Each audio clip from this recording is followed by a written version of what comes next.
Hello again everybody and welcome back to another FTB Infinity Expert Mode video. We are here. Thank you so much for the love. I loved reading your guys' comments as well about, your favorite episodes and stuff like that. That was awesome. Loved it. Reminiscing and doing all that kind of stuff. We need to do that more often, I think. But yeah, so we're back in the world here. Nothing too crazy different from where we left off last. I did set up my nether quarry again, so that guy is running and operational. That took a little bit, but as you can see, all of our machines are starting to do the old process thing again. We're at least cruising along on that front. And yeah, overall, things are going quite well in the world. There's still so many little things that I want to improve, and I mean a lot of you guys have been talking about it as well in the comments section. So one thing I did do is I made more processors to autocraft. So I now have 4 different co-processors and different things that we can do at one point in time. So that was one of the big changes that I wanted to do to the system between last and this episode. I wanted to get more computers up and running so that we could craft more things at a time. Pretty straightforward, I think. Luckily, we should be getting more uranium and all that kind of stuff soon as well. A lot of comments and whatnot have also been towards, I know that this this system here, the logistics pipe system mixed with the ME, we're running into some complications with it for whatever reason. A lot of the times it's submitting the stuff into a chest, but then it's not getting into the system. So upgrading this to a full ME system would be nice as well. But that might be something, I don't know, what do you guys think? Is that something that I should do on camera or not? I'll leave that one up to you all because, that's something that I want to hear back from you guys on. I like hearing back from all of you. So we're going to start off the episode by trying to make something that I've never made. Simple as that. I've never made this item at all, and you do need the Mobius setup to do it, and a couple people recommended me to make this item because a lot of the time I was talking about, okay, we need a new sword, and I was getting a lot of the usuals, Tinker Construct and a few other things, but I have this idea and one other if this one doesn't work. So the Kikoku,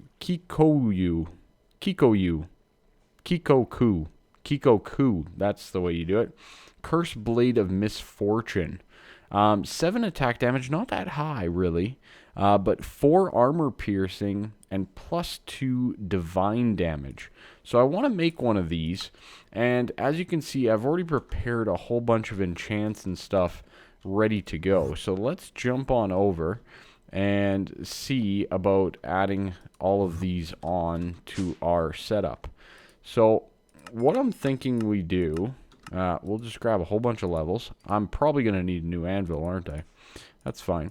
So I'm thinking what we'll do is we'll enchant this guy up. And see, we're already at 13.25, which is already more than the Ender with sharpness 5. So that's a good sign. Plus we're getting the divine damage and more armor piercing.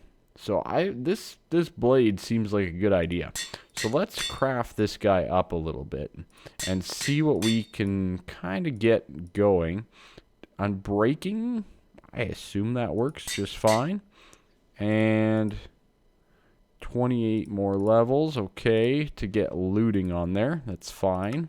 1, 2, 3, good. I have more than enough experience anyways. So that's going to give us looting, sharpness, reaper, unbreaking. Overall, not bad. That seems like a pretty good weapon. And it looks pretty darn cool. It's almost like a fencing weapon, isn't it? It's like, hi-ya, ha-ha. But I am quite happy with this. I should do decent damage. Let's just find a mob or something. There's got to be a mob somewhere around here, right? Yeah, okay, right here. Hi. Hi. Oh, really? Oh. Okay, let's try this again. Hi, zombie wearing armor. Okay, that was pretty substantial. I didn't see the number, though. Okay, one shot at a skeleton. That's good. That's a big improvement. And we aren't losing any durability. That's a good sign as well. Spiders were easy to kill to begin with. So are slimes. Skeletons are easily a one-shot. That's good. What was one of the other ones? Creepers. Creepers was taking me a couple shots. Let's find one of them and see what we can do to those guys. Hi. Hi. Yeah, one-shotting a creeper now. So the sword is dramatically better than what I'm used to using. So that's good. Now, one of the problems that we're going to have is it doesn't offer me the teleportation that the Ender Sword does, which is a little bit annoying, but I think it's time that we move on from it anyways. So we're going to put that guy away. I'm actually just going to equip the Staff of Traveling ready to go for us. I'm going to have to get used to, you know, moving over to use it, but, you know, that's not a big deal. Now, what I'm thinking is, let's try that Gaia fight again with the new sword. No, you know what? Not yet. We'll hang on to this sword. We're going to do it eventually. I want to get a couple other things in place before we do that. One of the things that I've always wanted to automate in all of my worlds is these guys right here, the gears. And this is the pack to do it in, because all gears have to go through the smeltery. So my plan this episode is let's automate this setup. So let's head on upstairs quickly, and what I'm thinking we're going to do is we're going to move our culinary generators here. These guys are going to move, and we're going to slide them on down with the rest of the items. So like all of the whatchamacallits, the oh geez. Okay, spit it out. We're going to move them down with these guys here, the reactant dynamos. And just kind of tuck them in here, because really they're pretty compact to deal with. So we can easily just place down the generators, just even right here, connect them up to the power system, and be pretty much ready to go. I wish I could make the Staff of Traveling into a wrench. That would be awesome. But yeah, so we're just going to throw down these guys just like that. And we'll throw in the bacon cheeseburgers to at least get those set up and started. And then all we're going to do is hook them up accordingly, just like they were upstairs. Good and good. All right. So those guys are now set up to continue to work and provide power. So now that power should be going to this capacitor right here, which should be firing out energy into this energy node, which isn't ideal, but it'll do the job. So hopefully, why is this, isn't this a backlog? Yeah, because that's an input. Okay, so let's do this. What happens now? Does anything happen? Yeah, because we don't really need this, do we? Because we're not converting any power. So let's just change this up to be like that. Okay, that should work better overall. And basically, whenever it needs to draw power, it will do so. And it'll drain some power and whatnot, but these buffers should basically fill up completely. This one, not so much. Okay, so it is using this power up. That's good to know. Not ideal. I really wish it would just keep using these guys over that, but oh well. What can you do, right? Anyways, so that'll be like that. Pretty straightforward and quite simple. Simple little change. Now, what we have is we now have all of this space up here available to use. And what I'm thinking we're going to do is we're going to set up a few small smelteries to automate the process here. So let's get a little bit of stuff. I need some dirt to fill in the goods or the ground. Boom, just like so. Oh, looks better already. Love it. And of course we need to get a few other items. Now again, I'm hoping as well that the Staff of the Traveling won't have that shift bug that I was having with the Ender, because you don't have to hold shift with it. You literally mouse over the staff and away you go. So far it's proving to be advantageous. Let me get a few things together. I do have a decent amount of seared bricks. That is great. But let me get some of the other stuff together and available, and we will go from there. Alrighty, so I'll bring you back in right now, and the reason I'm doing so, obviously I need a casting table or two, but we have the stuff set up. So I set up 2 smelteries here, and I figure we'll run with 2 because we can do a couple different things. Now, the problem that we're going to have, well, it's not really a problem per se. I guess, how do we want to pull out the stuff? I may have to move these seared tanks. I kind of wanted them on the front, but we're going to need some drains, I guess, and what else? I think that's about it. So we're going to need 2 drains, and we're going to need some transfer nodes, liquid, perfect, 2 of those as well. Those pretty much just work the easiest for the most part. Now, I'm not sure if we could just do this. This may just function properly. It might be a little convoluted down below, though. So those will be our casting tables, and of course we will have liquid transfer nodes on those, and we will set them up as gear casts permanently. We have another gear cast right here. Good. So these 2 will be set up with gear casts, and all that we're going to do is down below I've ran the AE cable, and we have an ME interface on both controllers. So now all that we need to do is we can set up a recipe and give this a try. So 1 Enderium gear equals 4 Enderium. So 4 Enderium for 1 gear, and we will craft that like so. Good. So we have the pattern. We're good to go there. What happened to that block? Anyways, it's fine. So this guy, for example, we'll put him in here like so. And now when we go down to our storage, we should see the gears. Okay, so I should be able to middle click and craft 1 of these. Now, it's going to send it upstairs to this smeltery, and it should automatically get inputted in, which it did. Awesome. I decided to go with a 2x2 smeltery, by the way, just so we have a little bit of extra storage. If I had more room, I probably would have went bigger. But this guy, for example, so that's 1 gear. We can do 2 gears, 3 gears, 4, 5 gears at a time per smeltery. All right.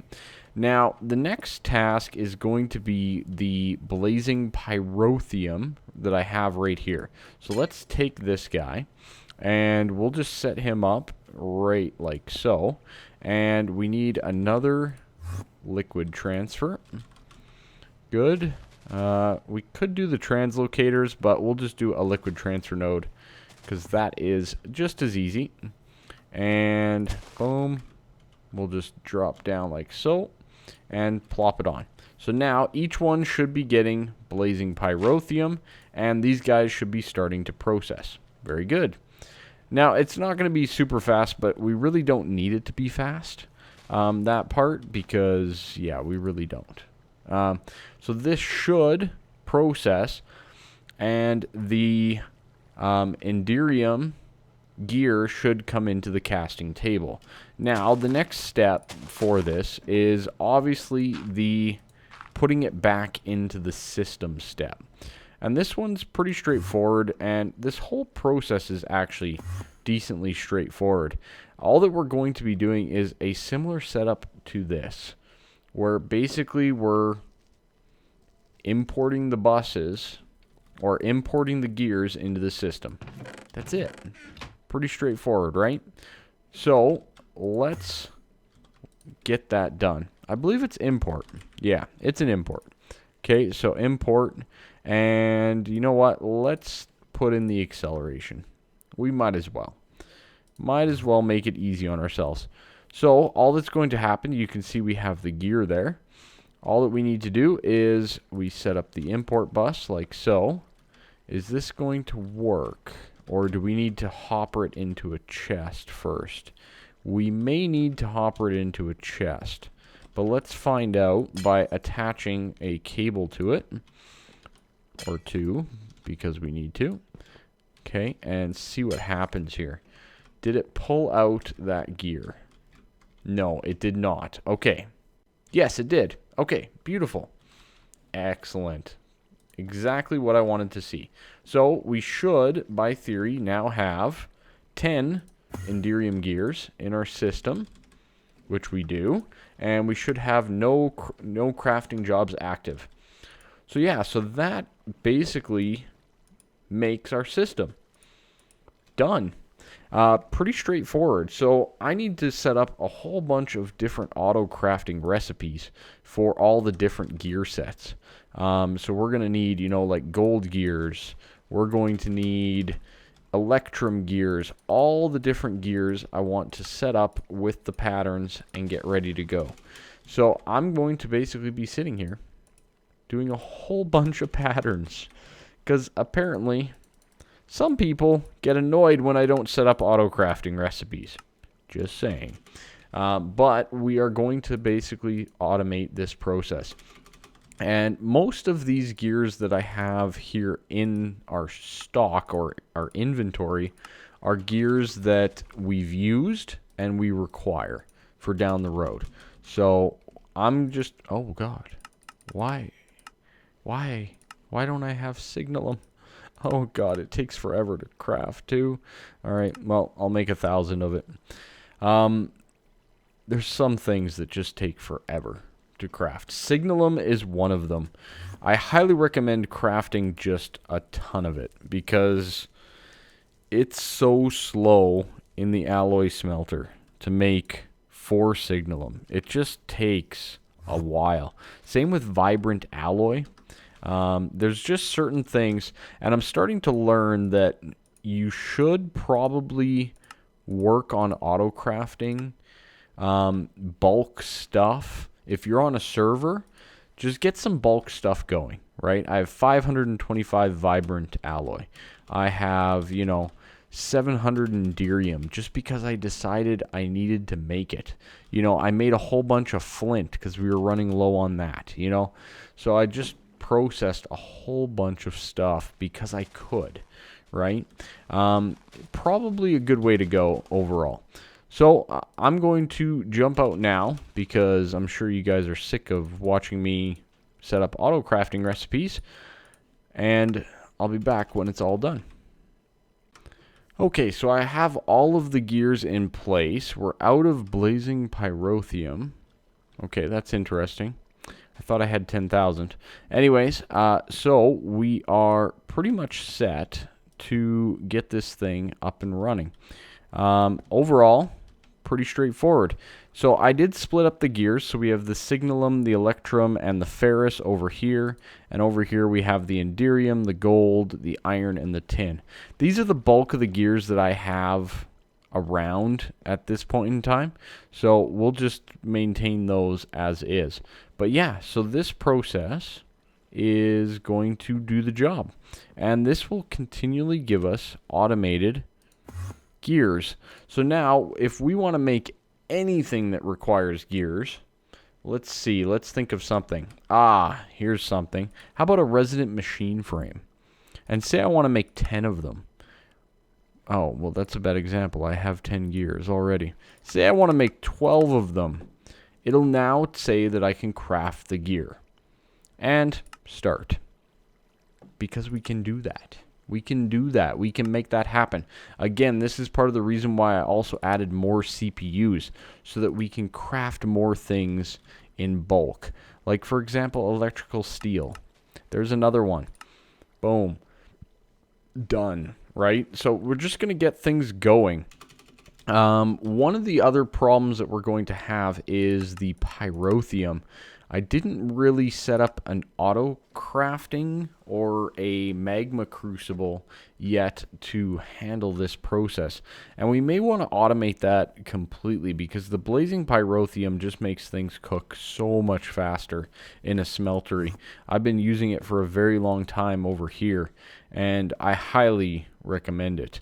The other thing that we can do is we can probably automate the things like the pokephenium and the fairy ingot down the road as well with another smeltery of some sorts. But yeah, so this guy should have already made the gears, if I'm not mistaken, and it should already be in process down at the lasers. So we can cruise on down over to the lasers. Oh no, they're not there? Why not? Oh, that's why. It wasn't clicked. So all the lasers should now be firing up, and about 50 million RF later, we should actually have our resonant machine frames. This is one of those recipes I highly recommend just setting and forgetting. That's for sure. We have our electrical steel, our signalum both going and operating at the same time. And overall, pretty darn nice stuff. I've been wanting to automate smelteries for some time now, and I should have done it a long time ago, because it's amazing how many times I've had to come up and make gears, and it's beyond annoying. So I may even just set up an automated process and just make a whole bunch of gears. I think we'll leave this one still intact, this smeltery here, and basically leave it for things like, you know, manual stuff, more manual stuff. Yeah, I think we'll do that. Now, we will also need to get another smeltery set up at some point in time here in the near future to deal with the awakened cores that we need for the creative energy cell. Now, the wyvern core and all that, pretty straightforward, but the one that we need, which one is it? Let's look it up. So the creative energy, it is the draconic flux capacitor. This is the one, yeah. So these guys require an awakened core with molten draconium. So I need to set up a smeltery just with molten draconium in it.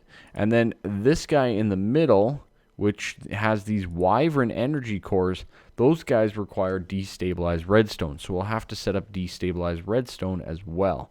Now, again, how much do we want to have and all that kind of stuff? I may just fill up drums of it and input it into the smeltery separately. But those are going to be required and worked on towards our draconic flux capacitors. Now, for those of you that are wanting to know the numbers, it's a huge number. Let's put it that way. It's a very large number of how much of this stuff we need going forward. We need a ton of fluxed electrum.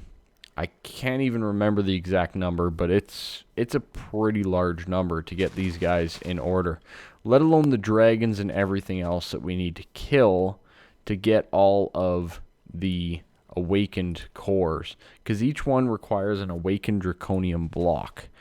And an awakened draconium block based on the draconic evolution information tablet requires a heart of a dragon with a, basically, yeah, with a recipe. So dragon heart page, it will tell you, you drop a dragon heart on the ground, you activate it with an explosion. This is a ritual that you have to do. You put 4 to 16 draconic cores on the ground near the activated hearts, okay? So it's pretty good. 4 per, what does it say? On the ground near the activated heart. 4 per charged draconium block. So there you go. A few seconds after, blah, blah, blah. Now quickly place 1 to 4. So we're going to need 16 cores to be efficient, and then 4 charged draconium blocks to place down to turn them into awakened draconium. And then we need a whole bunch of that. Just a whole bunch. Each one of these requires 4, I think is the number. Yeah, each one requires 4 awakened draconium cores. And the awakened draconium cores each require a block. So for every 1 draconic flux capacitor, we need to do a ritual. So for the creative energy cell, we need how many? 1, 2, 3, 4, 5, 6, 7, 8, 9, 10, 11, 12, 13, 14, 15, 16. So we need 16 dragon hearts, basically, to get this process done. Which means I need to kill a whole bunch of dragons. And to do that, I haven't decided yet what I'm going to do. There's a few options that we could go with. And one of those options is a wonderful mod by the name of RF Tools. And I'm thinking that we should start to get into some of the RF Tools stuff pretty darn soon. And I've never done RF Tools. Simple as that. I've never, ever worked with or dealt with RF tools. So I'm really interested in getting into it and seeing what all we need to do. I know, for example, that we need dimlets. Okay, I have about 908 unknown. Now, one of the ways that you can farm dimlets is by killing endermen. That's one of the best ways. But we then need to, I believe, scan them to determine what they are. And each one is its own special little thing. So let me see if I have enough stuff to get that set up. Maybe we can do that today. Alrighty, so I've done a few other things. The smelteries are working great. No issues at all. I still have not fixed that hole in the ceiling, though. Let's do that first and foremost. I still don't know how it got there. Anyways, down in the processing area, as you can see, we have a wall here now. But I've also added another induction smelter. And that induction smelter has a few new recipes to it. And I had to do a little bit of rewiring. But I've basically set up some lumium, bronze, electrum, and en-devour here, instead of running them through the alloy smelters over here. That way, we're not clogged up with things like signalum and enderium and all that kind of stuff. Pretty smart idea, I think. Had a few channel issues, but for the most part, we're good to go. We're starting to get close to running out of channels, actually. But I guess all in due time, right? So the other thing that I did is I added a whole nother wall of lasers. I'd like to do the same on this side over here. Just get more lasers on this side. Make it kind of like a laser box type thing. But we're up to almost 4,000 RF per tick. I know that's still not that much, all things considered. Especially considering the cost of this setup. But you know what? Maybe we'll get another wall up. We'll soak another few RF out of it, and that'll probably be done for our little laser room. But pretty expensive. I also need to figure out how to cover up that, but that's a different story. Overall, though, the processing room is coming along quite nicely. Having that induction smelter is going to make a massive difference in a lot of my auto crafting and crafting recipes. I mean, the fact that I can polish off some electrum quite easily now is good by my books.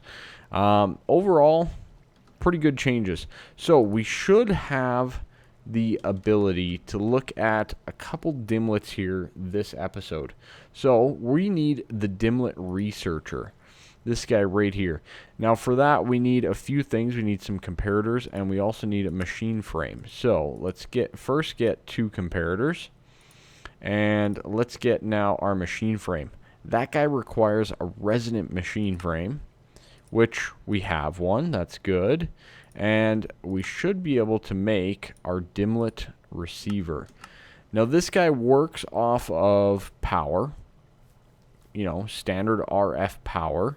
Where do I want to put it, though? I mean, I guess we could put it down here, couldn't we? I mean, I could just tap into the power right here. You know what? Let's do that for now. So let's get a little bit of the energy cables. And let's get back downstairs. And we're going to just tap in right here instead of, you know, rewiring a whole bunch of different stuff or something along those lines. So let's first go down and then let's bring it on up like so. Very good. And this will be our Dimlet researcher. Now, I should probably set these up in a more designated area, but for right now, I think this will work. Now, what do we want to do here? We could potentially automate this thing, can't we? No, because this logistics pipe is in the way, isn't it? I think so. What is that one for? That is for this system. That's for this chassis, which is extracting the items into our system.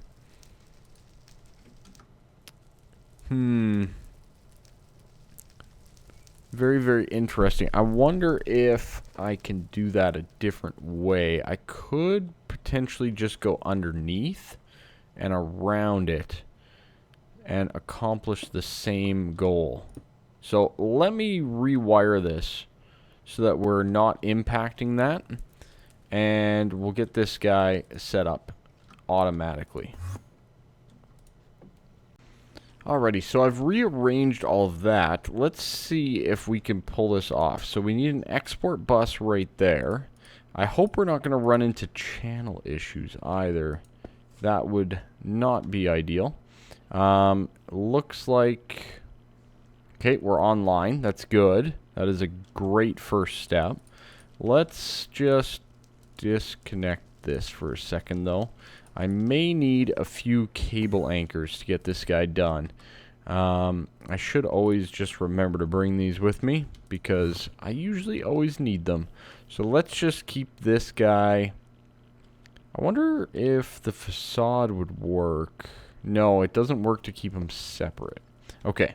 Anyways, we'll do that and we'll do that. That way it'll keep it nice and separated up. And we should be good to go. Device is online. Great. Okay. And then on the back side, I'm not sure if this works, first of all. So this guy is going to input unknown dimlets.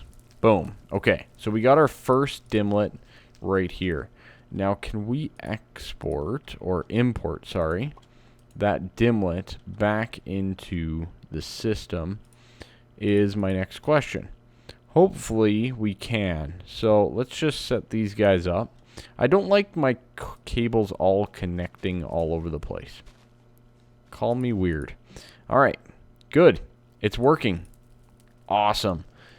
Okay, so that is continually doing research and pulling our dimlets in and out. And what we should start to see is our dimlets are going to start taking up all of our space. That's what we're going to start to see. I did make 5 more drives, though, to make sure that we are good to go as well on this. But, yeah, it's going to start taking up a lot of room in our drives, because each one of those is going to take up a slot, right? Oops. Oh, no. No, no, no, no, no, no, no. I'm not used to the shift clicking compared to the not shift clicking yet. Okay. So all of our dimlets are now getting identified. Oh, wow. Okay. There is a lot of stuff. And we don't have all of the dimlets yet. Like, for example, this one right here. Mob Dragon Dimlet. Yeah, that's something we're going to go for.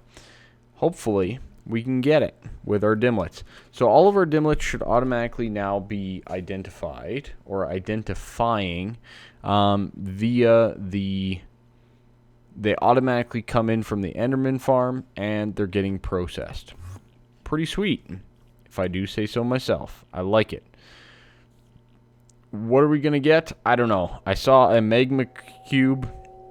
Seared. I saw seared already. Glue. We can get glue. Firestone. Wow. Okay. There's so many. Weather hard rain, volcano, pour iron, seed oil. Oh, jeez. So many. That was a weird one. So many cool different things that we can get and make with dimlets. And yeah, endstone. There you go. All the pour. There was the whatchamacallit? The firestone ore. That sounds dangerous, doesn't it? I think that sounds pretty darn dangerous. But yeah, so hopefully we get some cool dimlets. Now, I'm not sure the best ones out there. There's a ton of them. I really do not know all of them. Frozen ocean, river, and I really don't know much on how to create the worlds and all that kind of stuff. But this is the first step towards getting us to that point. There's like 9 pages of dimlets. Whoa. Okay. Infused stone. Okay. Yeah, so basically we could basically make a dimlet world of anything we want, more or less. I bet you there's a diamond somewhere in here. Gray stained. Dirt, draconium. That's a good one. Soul sand for if we need some soul sand. There's so many. Glowstone, nether coal, nether diamond ore. There you go. You got all the diamonds. So lots of good things. Let's see. What's this one? Biome tundra. Diamond. Haven't gotten any of the diamond ones yet. Emerald? Nope. So, I mean, we may need a ton more dimlets, but I'm going to let that run. Just keep on run and identify all 800 dimlets that we do have. We're cruising along, making the resonant machine frames. There's still quite a few to go. 8 more. It's going to take some time overall, but things are going pretty well. I'm going to double check the time on this video. I've been playing for quite some time, and it's getting quite late in the evening, so this may end up being shorter of a video, but I'm not positive. But hey, at least we got the Kikoku. The Kikoku. Well, isn't that funny? Apparently I've been talking a lot. Well, for all you people who like the long episodes, here's another one. You know that now because it's the end of the video. I guess I should have said that at the beginning. Oh well, hopefully you guys enjoy the episode. It was kind of an interesting one. We got some things done. We automated up the smelteries to get the gears, which is awesome and working awesome. We're going to have to set up our blazing pyrotheum a little bit better.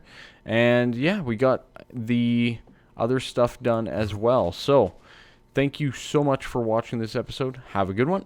Bye-bye for now.